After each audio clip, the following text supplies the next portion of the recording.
अस्सलाम वालेकुम। आज ये हमारा चैप्टर 14 एंड 15 है आईकैप की बुक का निगोशिएबल इंस्ट्रूमेंट्स। इंशाल्लाह क्विकली हम दोनों चैप्टर्स ये डिस्कस करते हैं, कंप्लीट करते हैं निगोशिएबल इंस्ट्रूमेंट्स को। होपफुली आपको अभी तक रिवीजन आपकी सही चल रही होगी। साथ साथ कोशिश करें, प्रैक्टिस करें केस स्टडीज की स्पेशली। तो क्विकली अभी ज़रा स्टार्ट करते हैं। बस ये है कि इसको 720 या 1080 पर सुन लें ताकि कंटेंट आपको नजर आ जाए क्लियर। अच्छा, चैप्टर 14 आपका है निगोशिएबल इंस्ट्रूमेंट्स का। कुछ बातें इसमें हैं और कुछ चेक के हवाले से बातें चैप्टर 15 के अंदर है, आपको है आइडिया। निगोशिएबल इंस्ट्रूमेंट्स होते ही हैं। पहले तो हमें आइडिया होगा कि इंस्ट्रूमेंट क्या है। इंस्ट्रूमेंट से मुराद है जी जब भी आपने पैसे लेने देने हैं, यहाँ पर मतलब जो इंस्ट्रूमेंट से मुराद लिया जा रहा है निगोशिएबल इंस्ट्रूमेंट एक्ट के मुताबिक, जब भी आप किसी से पैसे लेने देने हैं और आप उसको कोई वादा करते हो या आप किसी को ऑर्डर करते हो या आप पेमेंट करते हो, तो इसको आप इंस्ट्रूमेंट बेसिकली बोल देते हैं। ठीक है, निगोशिएबल से मुराद क्या होता है? ट्रांसफरेबल, जो आप ट्रांसफर भी अगले बंदे को कर सकते हो, दैट्स कॉल्ड निगोशिएबल इंस्ट्रूमेंट। तो निगोशिएबल इंस्ट्रूमेंट पे ऐसा प्रोविजनरी नोट, ऐसा बिल ऑफ एक्सचेंज, ऐसा चेक जो कि ट्रांसफरेबल हो, जो अगले बंदे को आप ट्रांसफर कर सकें, दैट्स कॉल्ड निगोशिएबल इंस्ट्रूमेंट। ठीक है जी। अब इसमें फिर इशू का मतलब क्या है? इशू करना होता है जो फर्स्ट टाइम आपने इशू करना है। ठीक है, मतलब कि जब आपने ड्रॉ किया है चेक या बिल ऑफ एक्सचेंज, या आपने मेक किया है, बनाया है प्रोमिसरी नोट, सही है, तो इसको आप क्या कहते हैं? इशू करना। लेकिन इशू के बाद भी अगर आप उसको ट्रांसफर करते हैं, नेगोशिएट करते हैं, दैट्स कॉल्ड, उसको एंडोर्समेंट भी आप कह सकते हैं। एक में अगर वो पेबल टू ऑर्डर है और अगर पेबल टू ऑर्डर नहीं है तो सिंपल आप उसको क्या बोलते हैं? नेगोशिएबल आपने किया है, उसको नेगोशिएट किया है। ठीक है। अब जिस स्टेट बैंक ऑफ पाकिस्तान का एक्ट है वो आपसे ये कहता है कि आपने फेडरल गवर्नमेंट और बैंक के अलावा, इन दो लोगों के अलावा, ये जो नीचे वाले दो तरह के हैं आपके निगोशिएबल इंस्ट्रूमेंट्स, ये कोई और शख्स इशू नहीं कर सकता। ठीक है, इशू करने पे मसला है, ट्रांसफर करने पे कोई नहीं है। बात ये समझनी आपने। State Bank of Pakistan Act 1956 ये कहता है कि भाई promissory note payable to bearer, bearer का आपको पता है ना कि जिसके पास भी है वो उसको पे हो जाएगा। ठीक है, मतलब किसी का नाम लिखने की जरूरत नहीं है। और bill of exchange, promissory note payable to bearer and bill of exchange payable to bearer on demand. ये जो दो वाले मैं आपको निगोशिएबल इंस्ट्रूमेंट बता रहा हूँ, state Bank of Pakistan Act 1956 ये कहता है कि भाई फेडरल गवर्नमेंट और बैंक्स के अलावा कोई और इदारा, कोई और शख्स इनको इशू ही नहीं कर सकता। इसके पीछे लॉजिक क्या है वो जब लॉन्ग डिस्कशन होता है तो हो जाती है, लेकिन फिलहाल आप ये याद रखना है कि promissory note payable to bearer issue नहीं हो सकता, ट्रांसफर हो सकता है। मतलब है कि प्रोमिसरी नोट जब भी इशू होगा वो पेबल टू ऑर्डर ही इशू होगा। हाँ, उस ऑर्डर ने बाद में किसी को बियरर कर दिया है, मतलब एंडोर्स करके आगे किसी का नाम नहीं लिखा तो अब तो बियरर हो गया, लेकिन इशू नहीं होगा। और इसी तरह bill of exchange payable to bearer हो सकता है इशू, ठीक है, लेकिन payable to bearer on demand वाला इशू नहीं हो सकता। मतलब है कि payable to bearer on time, वो जो टाइम वाला होता है, टाइम इंस्ट्रूमेंट, वो इशू हो सकता है, लेकिन ऑन डिमांड वाला पेबल टू बियरर वाला इशू नहीं हो सकता बिल ऑफ एक्सचेंज। आपने याद रखना है। ठीक है, इसमें से क्वेश्चन आ सकता है थोड़ा सा घुमा के आपको, तो वही इस तरह भी आ सकता है कि ट्रांसफर हो रहा हो तो आपने तो माइंड में सोचना है ये तो कुछ भी नहीं हो सकता, कुछ वाली बात नहीं है, सिर्फ इशू नहीं हो सकते ये दोनों। ठीक है, इनके अलावा हर चीज इशू भी हो सकती है और ट्रांसफर भी हो सकती है। ये जो दोनों है ट्रांसफर हो सकते हैं, इशू नहीं हो सकते। क्लियर है? कैरेक्टरिस्टिक्स पे आ जाएगी। कैरेक्टरिस्टिक्स क्या है? पेबल टू ऑर्डर और बियरर हो सकता है। पेबल टू ऑर्डर से मुराद क्या है कि आपने अपनी पार्टी का नेम लिखा हुआ है या आपने लिखा हुआ है कि ये पार्टी जिसको कहेगी वो उसको पेमेंट करनी है आपने। पेबल टू ऑर्डर और हिज ऑर्डर, ठीक है, कि आप उस पार्टी के ऑर्डर को करेंगे। देन बियरर का मतलब क्या है कि पेबल एनीवन होल्डिंग इट और if last endorsement is blank. ठीक है, जिस बंदे के पास ये है उसको आप पे कर दें, नाम लिखने की जरूरत ही कोई नहीं है। या लास्ट एंडोर्समेंट जो इसके ऊपर हुई है वो ब्लैंक हुई, ब्लैंक से मुराद के सिर्फ साइन हुए, आगे बंदे का नाम लिखा हुआ, तो वो भी क्या हो गया? बियरर हो गया ऑब्वियसली। ठीक है, इजी ट्रांसफरेबिलिटी है जी, बिल्कुल इजीली। अगर तो बियरर वाला है तो सिंपल आप अगले बंदे को जैसे ही वो अपना नेगोशिएबल इंस्ट्रूमेंट देंगे, cheque, promissory note, bill of exchange, transfer हो गया। और अगर पेबल टू ऑर्डर था तो फिर आप एंडोर्स करके साथ उसको डिलीवर कर देंगे अगले बंदे को, तो वो इजीली ट्रांसफर हो जाएगा। ठीक है, if a person received a defective instrument, अगर एक बंदे को डिफेक्टिव से बुला गया, चोरी का था, गुमशुदा था, उस बंदे का था ही जिसने आपको दिया है, डिफेक्ट आ गया ना उसके अंदर, टाइटल के अंदर, against consideration without knowledge of it being defective. एक मिस्टर ए था, मिस्टर ए को कोई चेक नीचे से मिल गया, बिल लेट्स से, अब वो चेक उसका नहीं था, उसने आगे किसी की पेमेंट करनी थी, उसने मिस्टर बी को जाके पेमेंट कर, उसने कहा यार ये लो, और मिस्टर बी ने उसको आगे कोई चीजें दी हुई कंसिडरेशन के अगेंस्ट। मिस्टर बी को नहीं पता कि यार ये इसको गुमशुदा चेक मिला है या इसने चोरी किया, उसको कोई इल्म नहीं है इस बात का। उसने इन गुड फेथ लिया है अगेंस्ट कंसिडरेशन, पैसे भी लिया, कोई ना कोई चीज भी पे की है, बदले में उसको मिला है। अब वो जो मिस्टर बी है उसको कहा जाएगा होल्डर इन ड्यू कोर्स है। होल्डर इन ड्यू कोर्स से मुराद है भाई उसको कोई नहीं पता कि ये इसका चेक गुमशुदा था, ठीक है, या चोरी का था, उसने वही पैसे पे किए हैं, उसने बिफोर मेच्योरिटी चेक को लिया है या कोई भी नेगोशिएबल इंस्ट्रूमेंट को लिया है, उसको होल्डर इन ड्यू कोर्स कहा जाएगा। होल्डर इन ड्यू कोर्स का फायदा ये है कि अगर कल जाके पता लगता है कि चेक तो चोरी का था, अब वो मतलब जैसे बैंक में गया तो कॉल आई कि ये तो चेक चोरी का है, और पकड़ा गया। अब वहां पर अगर उसने इस प्रूफ कर दिया कि भाई मैंने तो इन गुड फेथ लिया है, मुझे तो आइडिया ही नहीं है कि चोरी का था, और मैंने तो कंसेशन पे की थी, और मैंने तो बिफोर मेच्योरिटी लिया था, कोर्ट उसको छोड़ देगी, बल्कि उसको राइट देगी कि भाई आप पिछली जितनी भी पार्टी है, जितनी बार भी इंडोर्स हुए, इंडोर्स अनलिमिटेड टाइम के लिए हो सकता है, सही है, आप जितनी बार मर्जी उसको इंडोर्स करते रहें, जितनी पिछली पार्टी से आप किसी से भी पैसे निकलवा सकते हैं, आपके साथ धोखा हुआ। क्लियर है बात, समझ गए? होल्डर इन ड्यू कोर्स के पास ही है ऑप्शन, जो सिर्फ होल्डर है उसके पास कहीं से भी आया है बस चेक, चाहे वो चोरी का है जिस तरह भी है, उसके बाद ये इख्तियार नहीं होता। पेमेंट इन ड्यू कोर्स से मुराद क्या है? पेमेंट इन ड्यू कोर्स से मुराद है कि अगर जिस बंदे ने पेमेंट करनी थी, जैसे चेक के केस में पेमेंट कौन करता है? ड्रॉई। ड्रॉई कौन होता है? बैंक होता है। बिल ऑफ एक्सचेंज के केस में कौन पेमेंट करता है? ड्रॉई करता है पेमेंट, वो कोई भी बंदा हो सकता है, ठीक है। और प्रोमिसरी नोट के केस में कौन पेमेंट करता है? मेकर करता है, ठीक है। अब अगर तो इन बंदों ने इन गुड फेथ पेमेंट की है और सब साइन वगैरह चेक करके हर तरह से तसल्ली करके पेमेंट की है, तो it is called payment in due course. इसको पेमेंट इन ड्यू कोर्स कहते हैं। बाद में आके जो मेकर है या जो ड्रॉर है या कोई भी पार्टी इन पे केस नहीं कर सकती कि भाईजान आपने पेमेंट सही बंदे को नहीं की, दूसरे बंदे को कर दी है। इसके आगे एग्जाम्पल भी देख लेंगे कि किस तरह मसला हो सकता है कई बार। तो पेमेंट इन ड्यू कोर्स अगर आपने गुड फेथ में किया तो आपके ऊपर कोई मसला ही नहीं है। क्लियर है? Parties of negotiable instrument must be certain, certain होनी चाहिए भाई, पार्टीज पता हो पार्टीज का कौन है, ठीक है। मेकर प्रोमिसरी नोट बनाने वाले को मेकर कहते हैं, बिल ऑफ एक्सचेंज चेक बनाने वाले को ड्रॉर कहते हैं, ठीक है। जिस बंदे को पेमेंट होनी होती है तीनों केसेस में उसको पे ही बोला जाता है। क्लियर बात? देन बिल ऑफ एक्सचेंज के केस में जो शख्स पेमेंट कर रहा होता है वो ड्रॉई होता है, ठीक है, वो ड्रॉई पेमेंट करता है। जबकि प्रोमिसरी नोट के केस में पेमेंट कौन करता है? मेकर ही पेमेंट भी करता है। क्लियर? एक्सेप्टर की एक टर्म है, एक्सेप्टर से मुराद है कि भाई बिल ऑफ एक्सचेंज के केस में सिर्फ, चेक और प्रोमिसरी नोट के केस में नहीं। लॉजिक उसके पीछे ये है कि पहले कॉन्सेप्ट देख लेते हैं। एक्सेप्टर क्या है?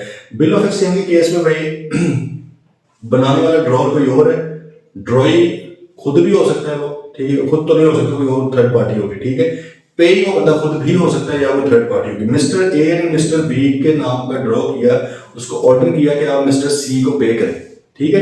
अब देखिए मिस्टर ए और सी तो शायद एक दूसरे को जानते हैं, तो उसने मिस्टर ए ने कहा ना कि भाई मिस्टर बी तुम मिस्टर सी को पे करो, लेकिन मिस्टर सी और मिस्टर बी का तो आपस में कोई ताल्लुक ही नहीं है, ठीक है। अब ये जो बिल ऑफ एक्सचेंज दिया हुआ है ये है मिस्टर सी के पास, मिस्टर बी के अभी इल्म में नहीं है कि मैंने किसी को पेमेंट करनी है, तो मिस्टर सी पहले मिस्टर बी के पास जाएगा, उससे एक्सेप्ट करवाएगा, उसको कहेगा यार देखो मिस्टर ए ने आपके नाम का लिखा हुआ है और आपको उसने ऑर्डर दिया है, डायरेक्ट किया कि आपने मुझे पेमेंट करनी है, क्या आप इसको एक्सेप्ट करते हैं? अगर वो इसको एक्सेप्ट करेगा देन जाके बाद में इसकी पेमेंट करेगा, अदरवाइज वो नहीं करेगा। इसका मतलब है कि before acceptance of bill of exchange payment can not be made. सही है, पेमेंट आपने करने से पहले उसको एक्सेप्ट करवाना है उस बंदे से। बात आई समझ?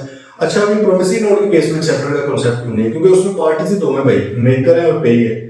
मेकर को पता है कि उसने पेई को पैसे देने हैं, दोनों बंदे सेम नहीं हो सकते ना, मेकर अपने आप को तो नहीं देगा, उसको पता है मेरा पेई कौन है, ठीक है, मैंने किसको पैसे देने हैं, या उसको ये भी कंफर्म है कि मैंने पैसे देने ही देने हैं। देखिए बिल ऑफ एक्सचेंज के केस में ड्रॉई उनको तो पता ही नहीं था कि भाई मैंने पैसे भी देने हैं, मतलब लाजमी तो नहीं है ना कि उसके इल्म में हो ये चीज, तो पहले उसके इल्म में ये चीज लाई जाएगी।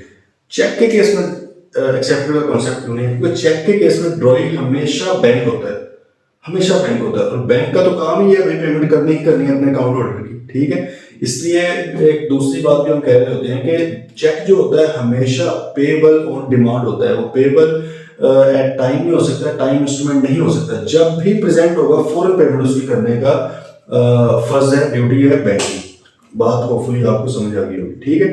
Holder and holder in due course में फर्क क्या है हमने अभी ऊपर डेफिनेशन वगैरह में डिस्कस कर दिया हुआ है, ठीक है। ट्रांसफर ऑफ नेगोशिएबल इंस्ट्रूमेंट, आप एक बंदे से दूसरे बंदे को ट्रांसफर कर सकते हैं अगर आप ऑर्डर वाला इंस्ट्रूमेंट है उसको ट्रांसफर करना चाहते हैं तो पहले आपको इंडोर्स करना पड़ेगा। इंडोर्स से आगे सिंपल साइन करने हैं और अगले बंदे का नेम अगर आप लिखना चाहते हैं।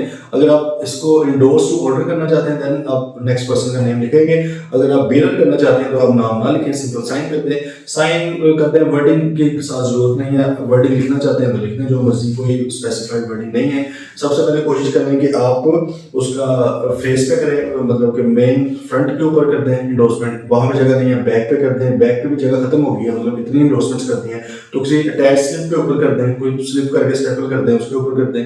अगर वो भी नहीं है तो आप स्टैम्प पेपर के ऊपर भी कर सकते हैं। आमतौर पर लोग स्टैम्प पेपर पे करवा लेते हैं क्योंकि वो थोड़ा कानूनी हो जाता है। ठीक है जी, तो ये तरीका है। एसेंशियल्स क्या एंडोर्समेंट के डॉक्यूमेंट के ऊपर होना चाहिए या उसकी बैक पे या इस तरह, या अभी जो हमने डिस्कस किया है must be signed by the endorser, endorser के साइन लाजमी होने चाहिए। No particular words required, must be completed by the delivery. सिर्फ इंडोर्समेंट करके अपनी जेब में नहीं रखना, अगले बंदे को डिलीवर भी करना है। Must B of entire instrument complete amount, पूरी अमाउंट का हो, आधी का नहीं हो सकता। ये नहीं होगा कि 10 लाख का इंस्ट्रूमेंट है आपने 5 लाख रुपए इसको पे कर दो, नहीं, पूरे की पूरी अमाउंट को। नेक्स्ट है हमारा प्रोमिसरी नोट। प्रोमिसरी नोट को थोड़ा डिस्कस कर लेते हैं। प्रोमिसरी नोट हमें पता है कि मेकर जो होता है वो इसको बनाता है, वो इसको साइन करता है।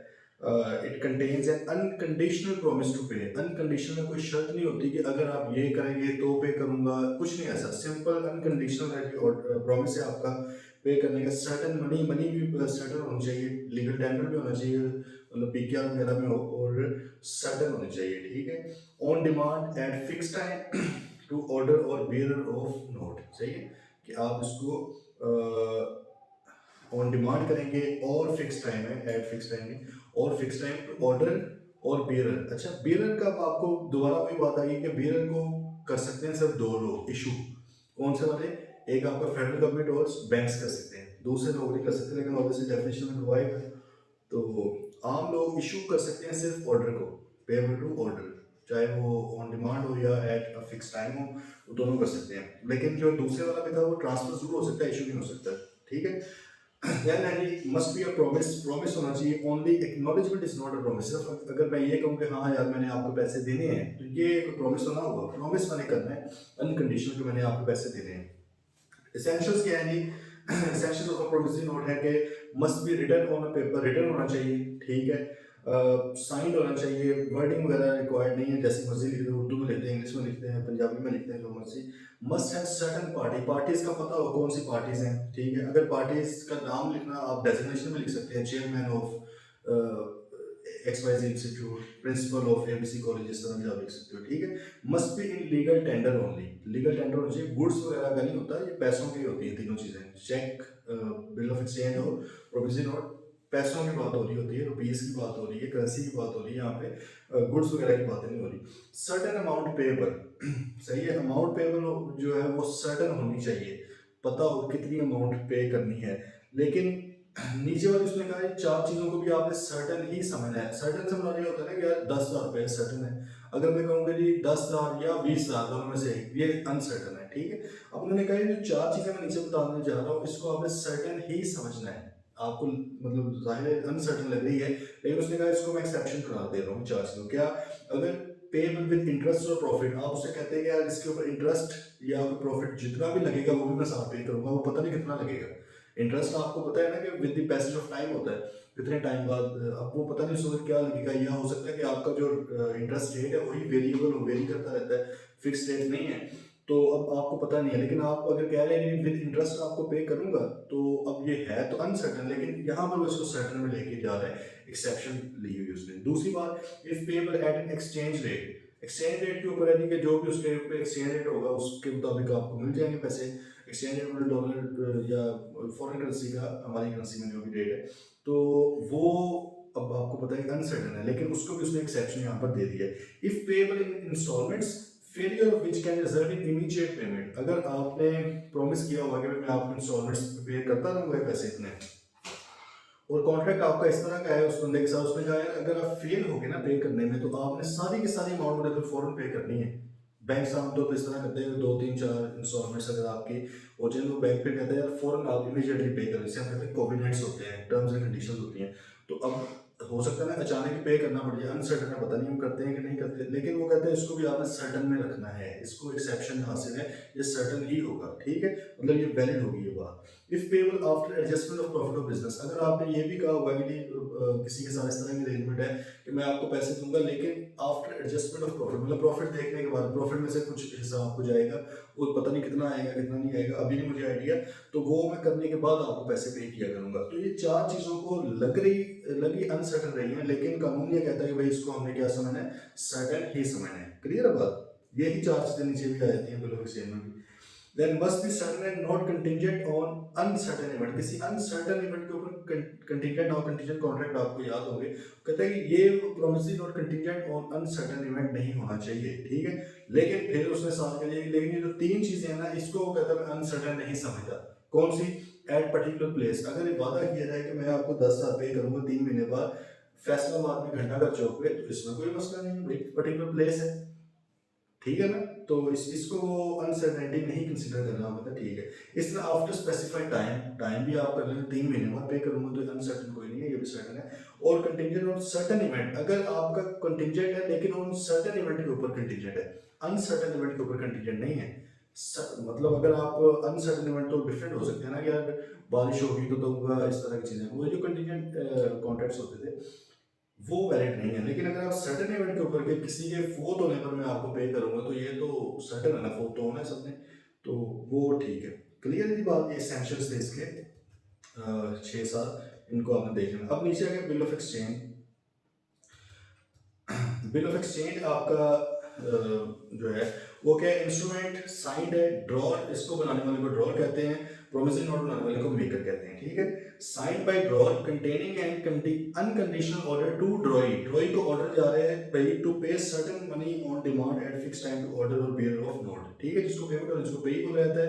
ऑर्डर कौन कर रहा है, ड्रॉर कर रहा है, किसको कर रहा है, ड्रॉई को कर रहा है, ठीक है। एसेंशियल इसके भी लिखा हुआ है हमने भाई, सारे के सारे वही हैं जो प्रोमिसरी नोट वाले हैं, सिर्फ दो फर्क है। दो फर्क क्या है कि प्रोमिसरी नोट प्रोमिस था, ये क्या है, ऑर्डर है, आपने उस प्रोमिस की जगह पे ऑर्डर लिख लेना है, ठीक है। और दूसरा एक एडिशनल इसके अंदर क्या है, it must be signed accepted by ड्रॉई, ये हमने अभी डिस्कस किया था कि ड्रॉई इसको पहले एक्सेप्ट करेगा, ड्रॉई पहले एक्सेप्टर बनेगा, देन जाके ये आप इसको प्रेजेंट कर सकते पेमेंट के लिए, अदरवाइज नहीं कर सकते। प्रोमिसरी नोट के केस में ऐसा कुछ नहीं था, वो सिंपल, आप जब जाओ आपको अगर वो पेबल ऑन डिमांड है उसी वक्त पे होगा, या जब भी टाइम है उस वक्त आपको पे हो जाएगा। दोनों में फर्क क्या है, ये आई बिलीव अभी जब हमने पढ़ लिया तो उसमें हो गया होगा आइडिया। इसमें जो फर्क है वो देख लेते हैं।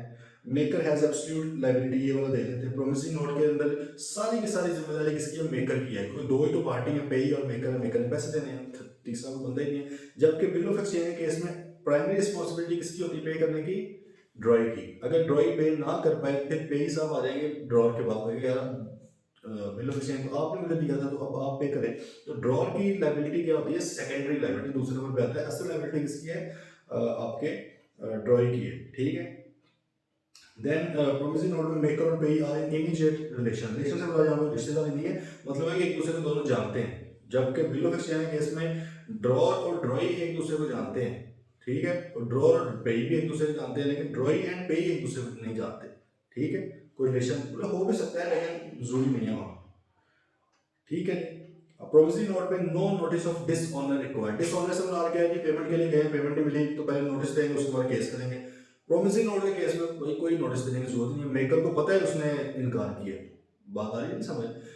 बिल ऑफ एक्सचेंज केस में 3 पार्टीज है ना, ड्रॉर को क्या पता उस ड्रॉइंग ने इनकार कर दिया है, इसलिए ड्रॉर को पहले नोटिस देना पड़ेगा।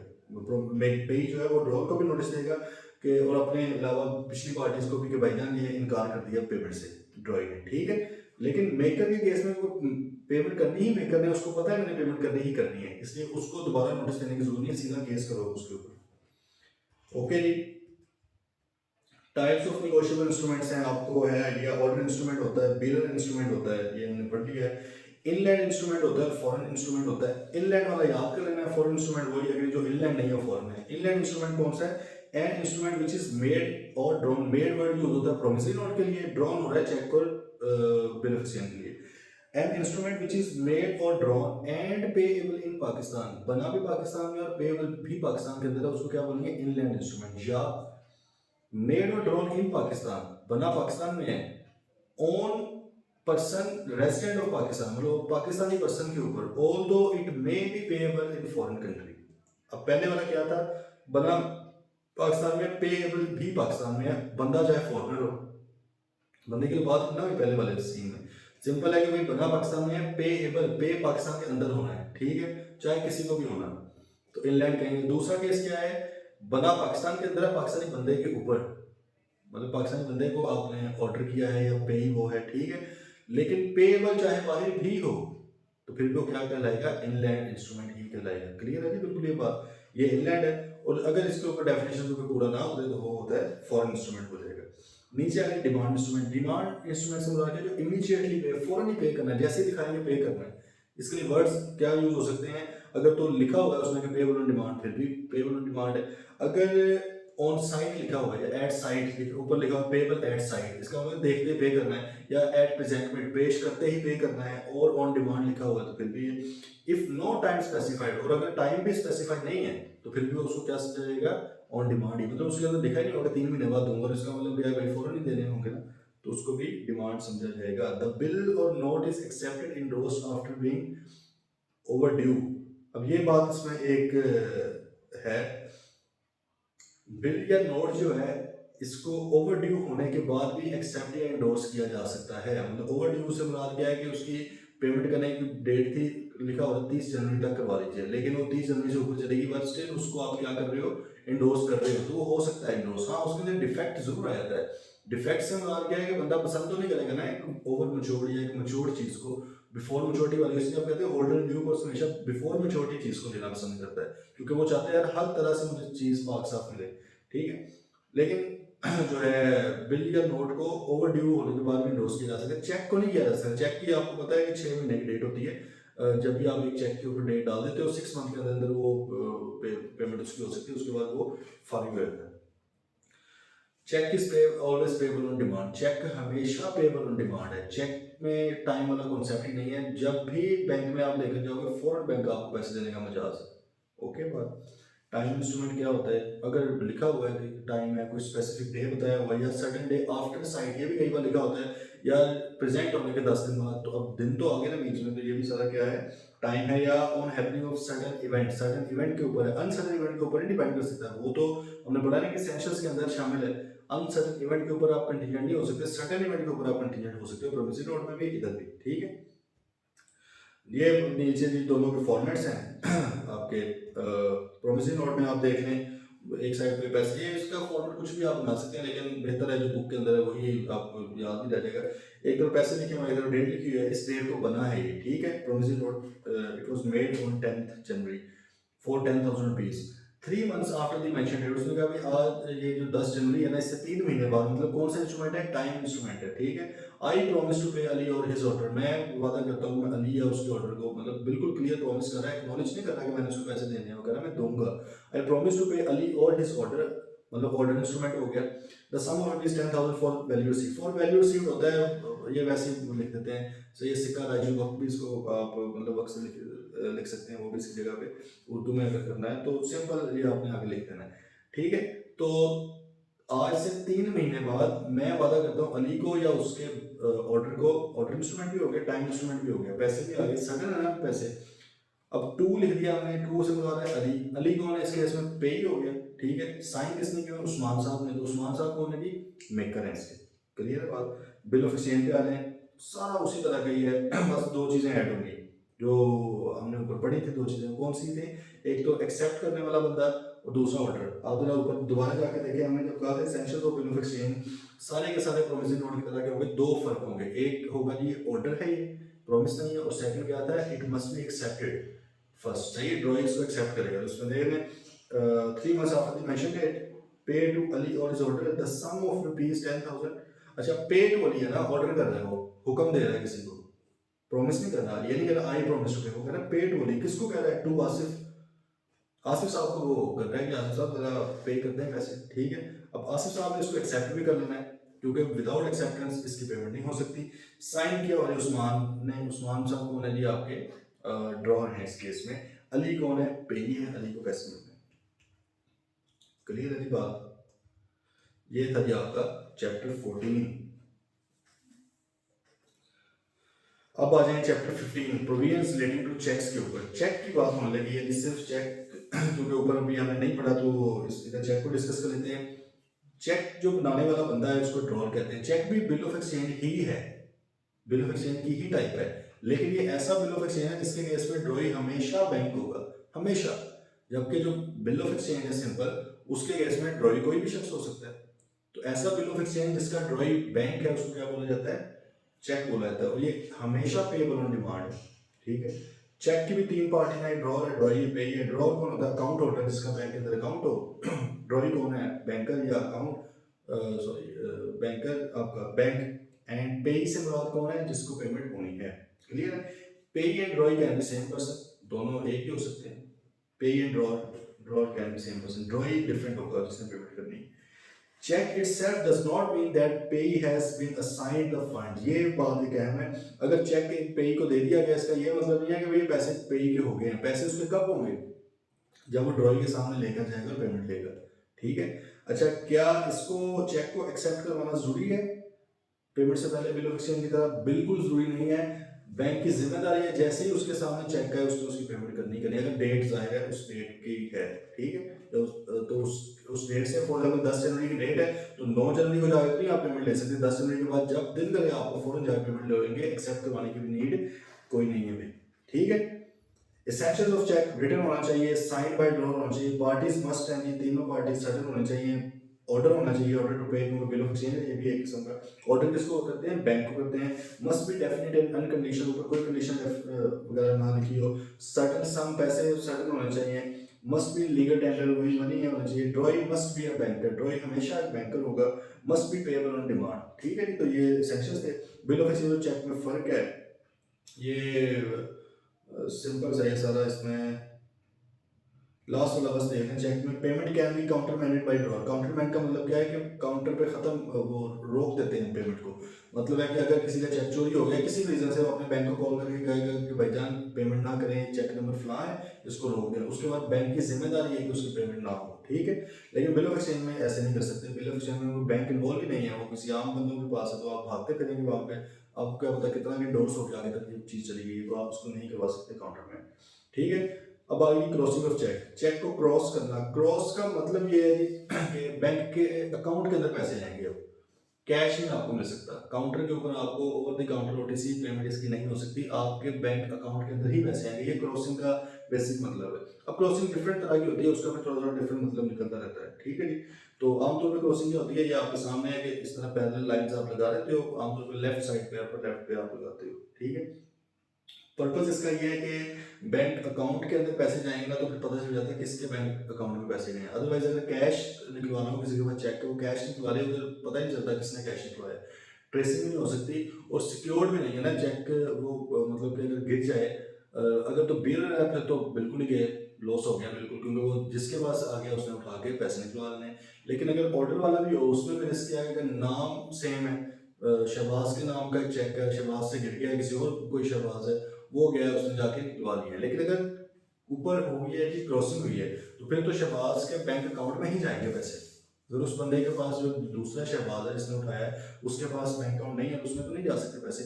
फिर मजीद इस क्रॉसिंग को थोड़ा डिफिकल्ट कर देते हैं, सिक्योर, ज़्यादा सिक्योर कर देते हैं। वो देख लेते हैं, जैसे पहले यानी जनरल क्रॉसिंग, इसमें क्या आप बैंक का नेम लिख देते हैं, या तो खाली सॉरी जनरल क्रॉसिंग में क्या करते हैं आप सिंपल पैरेलल लाइंस लगा देते हैं, या आप उसमें एंड कंपनी लिख देते हैं, या एंड कंपनी, तीनों मतलब लिखे हुए हैं आपके सामने। तो इसका मकसद क्या होता है, सिर्फ बैंक अकाउंट के अंदर जाएंगे, इसका और कोई मकसद नहीं है। मतलब है कि अगर ऑर्डर चेक है शहबाज के नेम का साथ ये है, तो इसका मतलब क्या है कि शहबाज के बैंक अकाउंट में ही पैसे जाएंगे, ये इसका मतलब है। दूसरा वाला क्या है, स्पेशल क्रॉसिंग। स्पेशल क्रॉसिंग में क्या होता है, बैंक का नेम भी लिख देते हो। आपने वो पैरेलल लाइंस पहले लगाई थी, अब आपने बीच में HBL bank, MCU bank, UBL जो भी है वो आपने लिख दिया। ठीक है। अब इसका क्या मतलब हो गया, इसका मतलब ये होगा कि शहबाज के बैंक अकाउंट में जाएंगे, कौन से बैंक अकाउंट में, जो यूबीएल के अंदर है सिर्फ उसमें जाएंगे पैसे, और किसी मतलब ज्यादा सिक्योरिटी होगी ना। अब मेरा अगर चेक गुम हो जाए, कोई और शहबाज नाम का बंदा आ गया है, अब उसके बाद दो चीजें होनी चाहिए। एक तो यह है कि उसका पास बैंक अकाउंट होना चाहिए, फिर ही पैसे जाएंगे क्रॉसिंग में। और दूसरी चीज क्या है कि उसका बैंक अकाउंट यूबीएल के अंदर ही होना चाहिए, क्योंकि इसके अंदर यूबीएल लिखा हुआ है या एबीसी बैंक लिखा हो, तो एबीसी बैंक के अंदर ही होना चाहिए। क्लियर है ये बात। रिस्ट्रिक्टिव क्या है कि आप इसको मजीद सिक्योर कर देते हो। ये जो होता है आपका नॉन निगोशिएबल हो जाता है। आप कहते हैं ये जो ऑर्डर का जो मैंने शहबाज नेम लिखा हुआ है, साथ आपने पैरेलल लाइंस बनाई और ऊपर लिख दिया अकाउंट पे ही ओनली। इसका क्या मतलब है कि भाई ये जो पैसे हैं ना, ये सिर्फ और सिर्फ शहबाज सईद के बैंक अकाउंट में ही जा सकते हैं और किसी पर्सन के बैंक अकाउंट में नहीं जा सकते। मतलब है कि इस चेक को आप इंडोर्स भी नहीं कर सकते। It becomes non negotiable instrument. इसको अब आप इंडोर्स नहीं कर सकते। तो ये बहुत ज़्यादा सिक्योर्ड है, ठीक है। अदरवाइज क्या होगा कि फॉर एग्जाम्पल चेक मिला है नीचे से शहबाज के नेम पे चेक था, मिस्टर अली को मिल गया जी। अब अली साहब ने कहा यार ऊपर क्रॉसिंग हुई पड़ी है, जनरल क्रॉसिंग लेट से, अब ये उसने शहबाज के अकाउंट में जाने हैं। अब उसने किसी मिस्टर शहबाज के पैसे देने थे। अब अली ने क्या किया जी, कोई उसको साइन शाइन में फोर्जरी करके किसी तरह से आगे उसको इंडोर्स कर दिया है, ठीक है। अब क्या होगा, वो अगला बंदा जाएगा जिसका नाम शहबाज है, वो उनसे निकलवा सकता। बात आ रही है समझ, मतलब इंडोर्स होगी थी ना चीज़। लेकिन अगर अकाउंट पे ही ओनली लिखा होता तो ये इंडोर्स भी नहीं होना था, निगोशिएबल भी नहीं होना था।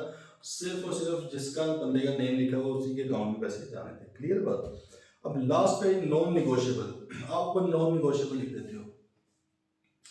अच्छा, ये नॉन निगोशिएबल लिखने से नॉन निगोशिएबल हो नहीं जाता। वो बात ही समझ नहीं है, मतलब फिर क्यों लिखें। देखें एवं बस, अगर आप इसको नॉन निगोशिएबल करना चाह रहे हैं तो आप अकाउंट पे ही ओनली करके करें इसको। अदरवाइज अगर आप उसके ऊपर नॉन निगोशिएबल लिख दोगे तो ये स्टिल निगोशिएबल है। मतलब ये अभी भी निगोशिएट हो सकता है, इसमें कोई मसला नहीं है। मसला सिर्फ ये है कि अब ऑब्वियसली इसके अंदर एक डिफेक्ट आ गया है। डिफेक्ट से मुराद ये है कि अब एक चीज़ है, जैसे अक्सर मैं क्लास में इस एग्जाम्पल देता था कि एक करेंसी नोट है, अगर वो फटा हुआ है थोड़ा सा या उसके ऊपर टेप लगी हुई है, लेकिन टेप मतलब है कि इस तरह नहीं लगी कि वो लीगल टेंडर ही ना रहे। टेप दरम्यान से पड़ा तो टेप लग गई करेंसी नोट 100 रुपये वाले के ऊपर। अब वो चल सकता है ना मार्केट के अंदर, उसमें कोई मसला नहीं है। लेकिन जाहिर है अगला बंदा लेते हुए थोड़ा घबराता है, यार ये ऐसे ही पता नहीं आगे चलेगा या नहीं चलेगा। हालांकि वो वैलिड है चीज़। एक नोट है जी बिल्कुल न्यू निकला है बैंक से, ठीक है, 5,000 का, और एक है थोड़ा पुराना नोट है। आपके सामने दोनों रखे रहे, आप किसको लेंगे? ऑब्वियसली न्यू को। पुराने काम कहेंगे यार काफ़ी पुराना है, तो वैसे बच्चे जो ईद पे मांगते हैं इसलिए होता है ना कि हालांकि कीमत दोनों की सेम है। तो बेसिकली उसी तरह का उसी के लेवल का इसके अंदर भी डिफेक्ट आता है, इससे ज़्यादा कोई डिफेक्ट नहीं है। होपफुली आप बात समझ गए होंगे कि जब आप नॉन निगोशिएबल लिख देते हैं तो अगला बंदा जिसको आप इसको निगोशिएट करना चाहते हैं वो जाहिर है कि यार ऊपर तुमने नॉन निगोशिएबल लिखा हुआ है तो निगोशिएट भी करी जा रहा है, तो वो कहेगा मुझे मज़ा नहीं आ रहा इस चीज़ का, ठीक है। लेकिन निगोशिएबल ये स्टिल है, इसलिए बेहतर है कि आप लिखें ना। अगर आप उसको नॉन निगोशिएट करना ही चाहते हैं तो वही अकाउंट पे ही ओनली कर देना। अकाउंट पे ही ओनली करेंगे, वो नॉन निगोशिएबल हो जाएगा। ओके। बाकी crossing of cheque after issuance ये लिखा हुआ है, कौन कर सकता है, सिंपल सी बात।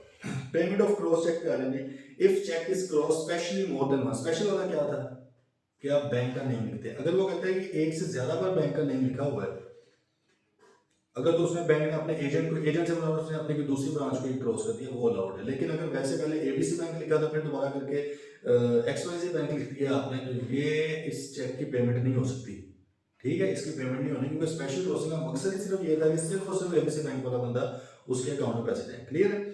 If bank makes the payment in due course, अगर वो ड्यू कोर्स में पेमेंट कर दे, ड्यू कोर्स में उसने साइन वगैरह देखे अकाउंट होल्डर के, बिल्कुल सही थे, डेट्स देख ली है, फटा हुआ नहीं है, कोई मटेरियल ऑल्ट्रेशन ऊपर नहीं है, तो इसका क्या मतलब है कि उसने बिल्कुल सही तरह पेमेंट की है और अब उसका जो ट्रू ओनर है उसी को पेमेंट की है।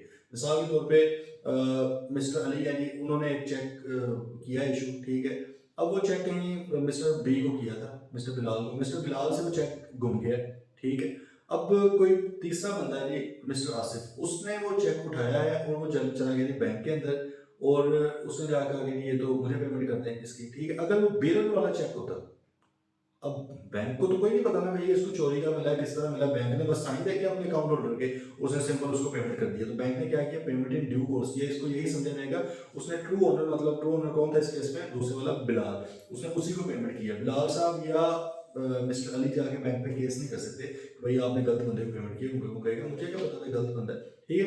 इसी तरह अगर इंडोर्समेंट गलत है, इंडोर्समेंट के ऊपर साइन गलत है, मतलब है कि मिस्टर अली ने मिस्टर बिलाल को चेक दिया, ठीक है। अब मिस्टर बिलाल की आगे इंडोर्समेंट गलत हो गई है, मतलब किसी ने चोरी का चेक उठाया और फेक इंडोर्समेंट करके अपने नाम पे करवा दिया। बैंक में चले गए, देखिए बैंक के पास किसके साइन अवेलेबल है, मिस्टर बिलाल के अवेलेबल है, मिस्टर बिलाल तो अकाउंट होल्डर ही नहीं है वहाँ का, उसके पास अवेलेबल मिस्टर अली के। उसने सिंपल देखना मिस्टर अली के साइन है और कोई मटेरियल मसला तो नहीं है, बैंक फटा छटा तो नहीं है, डेट्स वगैरह ठीक है, सिंपल उसने पेमेंट कर दी है। बाद में जाके मिस्टर बिलाल ने बैंक को पूछा कि भाईजान आपने क्यों पेमेंट कर दी, मेरा तो चेक चोरी हो गया था। ये वो कहेगा भाई मुझे क्या पता है कि आपका चेक चोरी हुआ है और आपकी ये जो इंडोर्समेंट थी उसके ऊपर ये फेक थी, मुझे तो नहीं आइडिया इसका, मुझे तो आपके साइंस का नहीं पता। क्लियर है बात। If collecting bank receives cross check on behalf of a person having defective title but makes payment in due course without negligence, he shall not be liable for any loss. ठीक है, अगर उसने भाई सही payment कर दिया तो वो अब लायबल नहीं है. If bank receives an amount an account paying check but it does not appear to be crossed this way and makes the payment in due course without negligence, he shall not be sorry.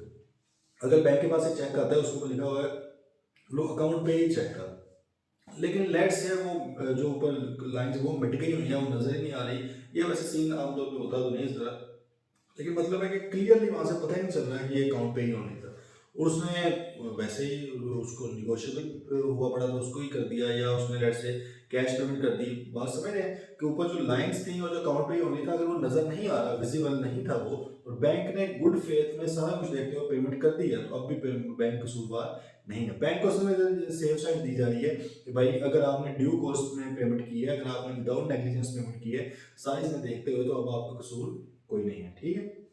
Revocation of bank authority to pay, bank को भैया आप रोक भी सकते हो कि आपने payment नहीं करनी। कुछ तो जनरल सी चीज़ें होती हैं ना कि अगर चेक फटा हुआ है, चेक की पोस्ट डेटेड या ओवर ड्यू चेक है, 6 महीने गुजर गए हैं, उसकी पेमेंट मटेरियल ऑल्ट्रेशन है लेकिन उस पर साइन नहीं है, अब ये तो जनरल चीज़ें हैं जिसमें बैंक पेमेंट नहीं करेगा। लेकिन अब यहाँ पे 3 चीज़ें आपको बताई जा रही है जहाँ पे कस्टमर जो है, अकाउंट होल्डर जो है, वो भी रोक सकता है बैंक को तो भैया आपने पेमेंट नहीं करनी। कौन सा काउंटर माइंड ऑफ पेमेंट, पहला है कि उसको किसी भी वक्त बता के ईमेल कॉल करके कह सकता है यार फलां चेक है या फलां जो टाइम तक आपने पेमेंट नहीं करनी, सूरत है काउंटरमेंट करना, बैंक रुक जाएगा। अगर बैंक उसमें पेमेंट करता है तो बैंक ने पेमेंट इन ड्यू कोर्स नहीं की, आउट ऑफ ड्यू कोर्स की है, बैंक जिम्मेदार होगा।